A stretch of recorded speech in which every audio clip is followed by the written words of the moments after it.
এই ভাইরা ভাই কি করছো সন্ন্যাসী করছো কিসের জন্য আমি কি লাল শালু পরেছি হ্যাঁ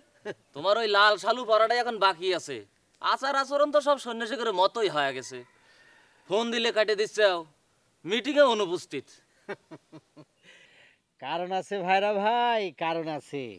কারণ ছাড়া এই পৃথিবীতে কোনো কিছু হয় না ঘটে না যা কিছু হচ্ছে যা কিছু ঘটতেছে সব কিছুর মূলেই কারণ আছে এবার কিন্তু সত্যি সত্যি তুমি ওই সাধু সন্ন্যাসীকারের মতন করে কথা কচ্ছো অমিতে এই হচ্ছে সমস্যা মিতে এই হচ্ছে সমস্যা একটা কিছু করতে গেলে ভালো কিছু করতে গেলেই সবাই ভুল বোঝে এই যে আমি আসার সময় রঞ্জু ভাইয়ের সাথে আমার দেখা হলো আমি চিন্তা করলাম দুটি কথা কই যে ভালো মন্দ কুশল বিনিময় করি কথা কইতে গেলাম আমার ভুল বুঝলো কথা বললো না ঠিক আছে তোমাকে ভুল বুঝলাম না কিন্তু রঞ্জুর কথা যখন কলে তাহলে একটা কথা কও এখন রাত্রিরে ওইরকম একটা চূড়ান্ত পর্যায়ে হঠাৎ করে ওই অ্যাকশন স্টপ করে দেওয়ার হুকুম দিলে কিসের জন্য আরেকটা কথা রঞ্জুক ভাই ভাই কয়ে সম্মান দেওয়ার কারণটা কি সেটারও কারণ আছে কারণ ছাড়া এ জগতে কিছু ঘটে না মিতে বুঝতে হবে আর সেই কারণটাই তো জানবার চা হচ্ছে তুমি কিসের জন্য রঞ্জু কানাক সসম্মানে ছাইড়ে দিলে এর ব্যাখ্যা কি স্যালেন্ডার স্যালেন্ডার আমি স্যালেন্ডার তুমি আবার হঠাৎ করে এসে এরকম সার্কাস শুরু করলা কিসের জন্য রব্বেল ভাই আমরা জরুরি একটা আলোচনার মধ্যে আছি হ্যাঁ ডিস্টার্ব করার জন্য আমি ক্ষমা প্রার্থী আমি স্যালেন্ডার হয়ে তোর কাছে ক্ষমা প্রার্থী ভাই না কিসের জন্য তোর অপরাধটা কি আর ক্ষমা চাচ্ছ কিসের জন্য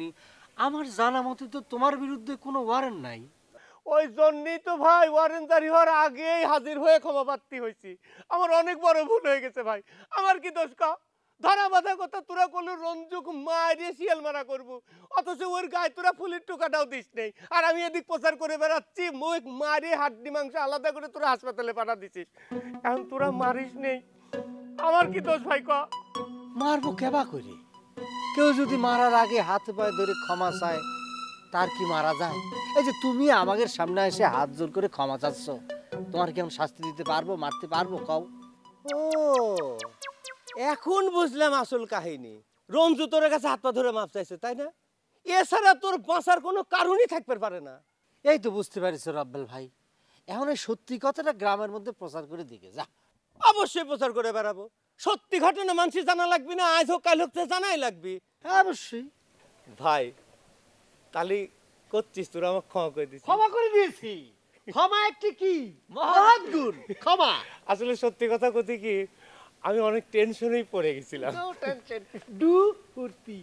আচ্ছা এ নন্দে আবার কি হলো জগা সিটার থেকে গ্রামে ঢুকেছি সে কথা তুই আমাকে কইস নেই আর আমি ওর কাছে অনেকগুলো টাকা পাই ও কি করতেছে এখন জানিস চোখ উল্টে দেমা করছে কিসির টাকা তোমার সব টাকা শোধ দিয়ে দিছি কত দেখি ভাই ওর কাছে তোমার টাকা আদায় করার একটা ব্যবস্থা করে দিছি সেটা পরে দেখ পানি দায়িত্ব কি আমরাই নিয়েছি হ্যাঁ টাকাটাও আমাকে দিয়ে আসতে হবে 1, 2, 3 ঢাকায় জমি জিতে নিন 100% ক্যাশব্যাক সহ 20 কোটি টাকার পুরস্কার।